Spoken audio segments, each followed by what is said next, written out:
I got a scholarship, and it's 80% of my annual tuition, which the annual tuition is around 20,156 euros, and the scholarship will cover 16,000 euros. And apart from getting good grades on the HUMAT, I was asked to send in a motivation letter, a CV, and then to sit for interviews. Now, I'm really proud of my CV, and I was really proud of it before it helped me win a 16,000 euro scholarship. But even now, after, I'm doubly proud of it. So I'm gonna break down the CV, the interview, and the motivation letter. Right now, I'm gonna break down the CV. Subscribe to see the motivational letter and the interviews, and you can check out the other videos on the university here. But yeah, let's get started. Hey everybody, my name is Emiliano. Yeah, I got into university, I got a scholarship for 16,000 euro with my CV, which I'm gonna break down right now. I'm actually working on a video too about what makes a good CV, but right now I'm just gonna dissect my CV and why I think it's worth 16,000 euros. So the underlying philosophies of this video and of CVs in general, I think, or what makes a good CV in general is, there's two quotes that I really like. The first one I've mentioned a couple of times in other videos, and it's how you should try as many new things as you can in your 20s because you're free of responsibilities and nobody expects much from you anyway. And the second one is how you should treat life as a buffet, and you should try as many things as possible, especially right now that we're young and healthy, etc. These were my two mentalities approaching my CV and extracurricular activities and activities at school in general. I really tried to try it all. From Model United Nations to snowboarding to volunteering to organizing school dances, rugby, debate club, picking up the trash. I think I did it all, or I tried to do it all. I did ballroom dancing, I did a bit of everything. And not everything went on my CV because it wasn't even about that. The things like MUN that really helped me out and I learned from, I could put, but things like ballroom dancing, I just did because I enjoyed them. And I learned a lot from doing a lot of things and from being enthusiastic. In high school, I think not a lot of people are enthusiastic about stuff. We're too busy being cool to be enthusiastic, and I think that's a real shame because it's the best time to be enthusiastic and try things out and just have fun with what you're doing because nothing is permanent. And so enthusiasm is priceless. That's what I learned, at least, from organizing stuff where you see everybody that's just kind of sitting there like, meh. Be enthusiastic, try things out, and do things for your CV, but also do things for yourself. And just because it's really cool to be able to say, oh yeah, I did ballroom dancing and footwork dancing and baking and debate club and MUN and snowboarding and rugby and volleyball, etc. But yeah, without further ado, let's dive into my CV. So right at the top, and this is the format that my college counselor told me I should follow, and it's worked so far, so no complaints there. Name, personal contact details, which I removed. You can email me at this email, and you can follow me on Twitter or Instagram. Your school address, which again I removed, and my permanent address, which again I removed. This I added though. Don't put that on your actual CV, but yeah, do subscribe. And so educational background, high school name. My subjects, English, literature, history, and biology, DT, maths, and German. Boring stuff, basic. Extracurricular activities. Now this is where the fun starts. Let's make this lighter blue. This is where the fun starts. I divided it into certain categories. Athletics, so triathlon training and competing. Fives, Eton Fives, which will be a whole other video soon. I'm excited about that one too. Leadership roles, which universities really, really love to see, and which if you can prove, great, because it shows that you've actually done them and you're not bluffing or anything. You go from younger to older, right? So 7th grade up to 12th grade, here 7th to 11th, etc. Anyway, so class president, I was lead dancer and dance group leader of the folkloric group in my school, and we went to places like Canada, we went to Russia, we went to Vienna. It was great, and I got to lead that and be the leader of that. I was the class vice president. I founded and was the leader of the literary club, and I was the Fives Club elective co-captain. Then organizations and activities. So you do this and you do your role. So I was For MUN, I was a delegate two times. I was the founder or one of the co-founders and a member of the executive board of the International Student for Student Organization, or ISO for short. You should go follow them on Instagram. They're doing really amazing stuff. It's great. I did the English Literary Club, and I did the Mexican Folkloric Dance Group for 4 years.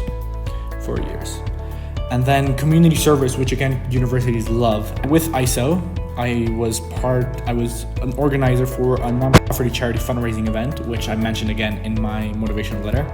I did a bit of peer tutoring for English. I did another nonprofit exhibition for Ways Out of Depression. I was a volunteer moderator, and I was a volunteer at the Snow Polo World Cup. And then I collaborated with another thing to raise donations and stuff. Again, I mean, ISO is all about mental health, and that really helps, especially if you're applying to medicine. And especially because we did do a lot of things. We raised a bunch of money. We did a bunch of events. For example, this Ways Out of Depression exhibition we did in our school was fantastic. It was with art. We had like talks with psychologists, etc. And then things like any World Cup you can volunteer at is a great thing you can put in your CV. And then Future Plan Forum, again, really shows initiative and concern for the future and the planet. And even if you don't really know what the Future Plan Forum is, as somebody that's just reading this, it was all about sustainability and permaculture and permafarming and stuff. And then the Snow Polo World Cup is the polo on snow, and it's the World Cup. And I got to volunteer for that. And then the awards and honors are important. They're not as important as the extracurricular activities. I think this is the most important things, and it shows that you're a balanced person, you're a balanced student that can do a lot of things for yourself, right? Like athletics is mainly for yourself. Leadership roles is for the community, for the school community, and then all of this is for the community as a whole. And this helps because you're being recognized on an official or formal level for what you're doing. So I got an award for my extended essay. I got the award for my school, like the school color award. I got the color award for my house. I got a book award for academic achievement and social conscience. I got the First They Killed My Father book, which I talked about in this video. And that was really cool. Then we got the first place in the Baltic Pearl International Folkloric Dance Festival in St. Petersburg, Russia, with the folkloric dance group when I was leading it. And because of that, we also got a recognition by the municipality of Oaxaca de Juarez, which is where I live, for having obtained the first place. And I also got a certificate of excellence in grade 10 for my school for academic excellence, because I had above 90% average for the semester, for the year. Languages help, but again, not necessary. And if you don't speak more than one language or more than 2 languages, it doesn't matter. It won't impact your your CV, I mean. Italian, I'm taking classes right now, the lowest level you can go. German B1 is supposedly what our teacher told us, that German ab initio would get us 2 in the IB. Then I'm fluent in English, clearly, and I'm fluent in Spanish. And work experience, again, helps, especially this. I was going through this for this video, and I realized that this section is not up to date, and I was kicking myself. I was so disappointed because I have done 2 C-sections, and these were my roles. I did a bit of I assisted with stitching. I helped drying the newborn, suction, and I was handing people their utensils, so to speak, or their tools. Since then, I have done a natural birth. I have done a hysterectomy, which is when they take the uterus out of a woman.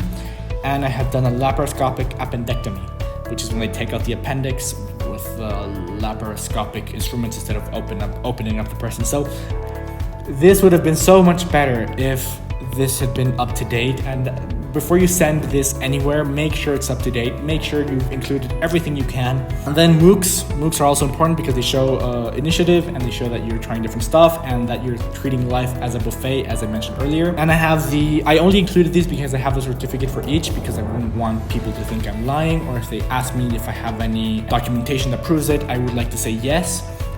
But these are all the only ones I've done. But Science of Exercise by the University of Boulder, Social Psychology, Vital Signs by the University of Pennsylvania, and then Corruption one. And then some summers I worked at Electrica Mexicana as a warehouse assistant, and then on the last page I was on counter sales.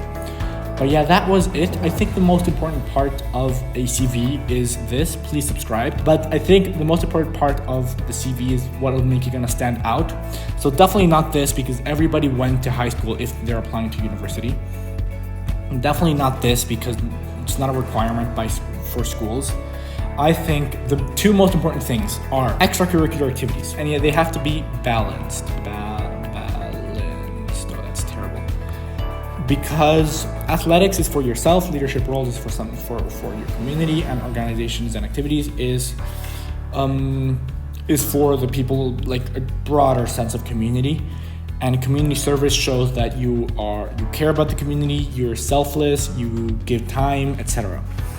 And then the second part that I thought was what made my CV stand out was the work experience, especially this part right here, because it's showing that I'm taking initiative and I'm talking to doctors and to surgeons, and that I'm actually trying to further my education despite of the fact that we're in a pandemic. And the fact that I've managed to do 1, 2, 3, 4, 5 different surgeries in the span of, say, a year for somebody that's not a doctor yet is really good, and it shows initiative, and it shows that I care, and it shows that I'm committed.